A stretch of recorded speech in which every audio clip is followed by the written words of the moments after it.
Size, how will I know? I wanna make so many sacrifices for us to go.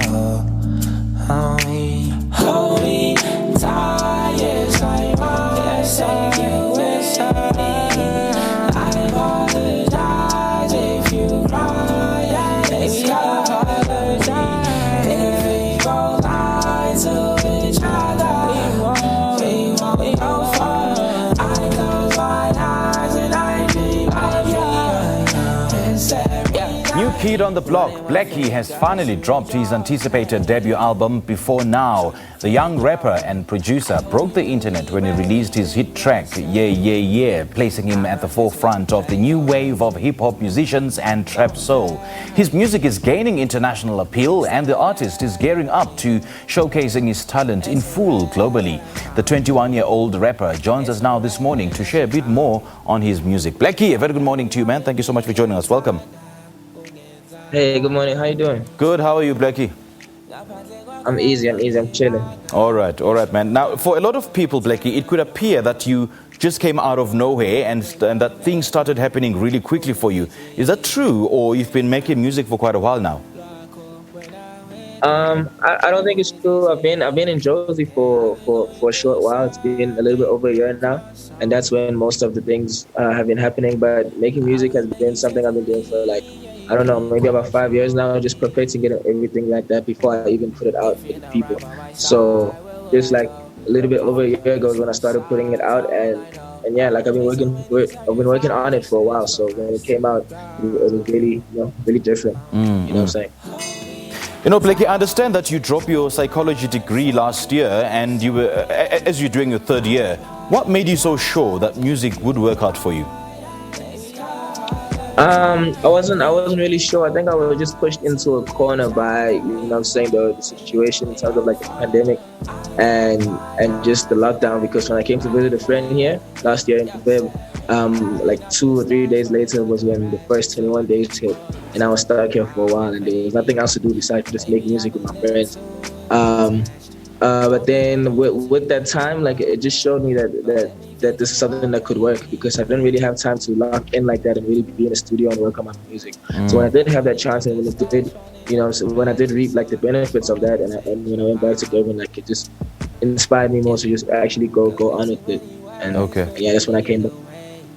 And how did your parents take the news of you dropping your degree to pursue music in Johannesburg? It wasn't something they were fond of at first, but then you always have to give them something and just be like, okay, this is what I've been working on, and this is what I gained from it. This is what I can do, you guys, with it. So if you let me carry on with it, there's more where this came from. So yeah, that's what it's about. Yeah. And when you got to Joburg, who supported you in producing your music? As I said, when I came to visit a friend here, there's a guy, his name is 808 Stylie, Tyler Africa. I went to his house and we were staying there, just locked in with a few other friends, mainly Lucas Rabs, Shibi Wang, and Young Serino. Those are the guys that supported me. I didn't really have any other friends from here. They were just acquaintances from the music I was making. Kind of people that I was looking up to in terms of just the youth, making music for the youth. They were the ones supporting me, and then they were the ones that helped me to get the level I am right now. Yeah. Now, BLXCKIE, what do you think it is that makes you so relatable to the people who support you? What makes me relatable? I think I'm very real. And I think also just the time that I spend on the music is very different, and the time that I spend perfecting the craft allows me to see different things and just tell different stories. I always aim to tell someone else's story, because not a lot of people have very interesting stories, but they can't really tell them in an artistic way, and I try to be that voice for them. Sure. And I think that really helps them to relate to the music and just feel it a bit more than just any other song they listen to. I know that your music leans a lot towards your international hip-hop music, but how would you describe your sound? I don't like describing it, but if I had to coin a term, it would be maybe melodic rap. because the roots of it is a lot of poetry, a lot of neo soul, a lot of R&B. You know what I'm saying, lyra, monothing, that type of thing. But also, I'm about like the whole rapping thing and bars and punchlines and stuff like that. Yeah, I think melodic rap is like a perfect term for it. Your come up has been during pretty uncertain times for the music industry in light of the global pandemic. So how did you approach getting yourself out there during a time where live shows were virtually non-existent? I made use of the internet a lot. Before I actually came down to Jersey, I was making a lot of music in Durban with my friends from there, and like being in that group and learning about being in a group and dropping music as a group. The most important thing was just making sure that a maximum amount of people hear it. So we were using WhatsApp groups a lot. We were using broadcast messages and just like snippets of our music. So when I got here, I already had a plan of how to do that. And yeah, that's basically how it worked. Like me and my friends, every time we have a song out, every time we're doing something, we show people this what we do, because people are interested in that. And with the lockdown, they're always on their phones and they want to see what you're actually doing. So yeah, just giving them that thing and just always keeping them on their toes in terms of what you're doing and knowing. Yeah. And with the success of your last two singles, how was your album received?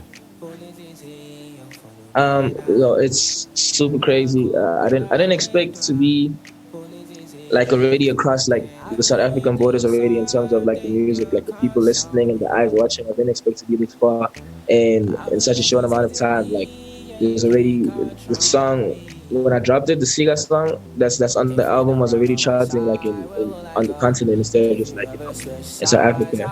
The Yeah song was also being launched, you know what I'm saying? So I mean, it's just crazy. It's just all really overwhelming. But I've always had a vision of it, so it's just nice to be within it finally.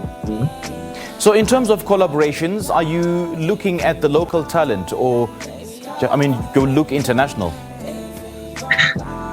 I mean, everyone is looking international. That's the main goal, I feel like. But there are a lot of talented people here in South Africa. But like a lot of them are very close to me. A lot of them are my friends. A lot of people that are, running it and making the best music are my friends. So I'm cool with that. I think we just need to take it further, take it across the borders, take it across the seas. That's what I mean. Okay, good stuff, man. So how would your fans connect with you? So I go by the name of BLXCKIE, BLXCKIE, so the A is an X. Or on any social media platform, you can just type in Somnyama and it'll be the first one. All right, BLXCKIE, all the best, man. Thank you so much for joining us this morning. I appreciate it. Thanks for having me on the show. Good stuff, man. Having dropped a variety of mixtapes and songs, BLXCKIE continues to show off his distinctive abilities on tracks like Big Time Slapper, Stripes, No Fatigue, and on mixtapes EQ and X, Somnyama, Black Panda, just to name a few.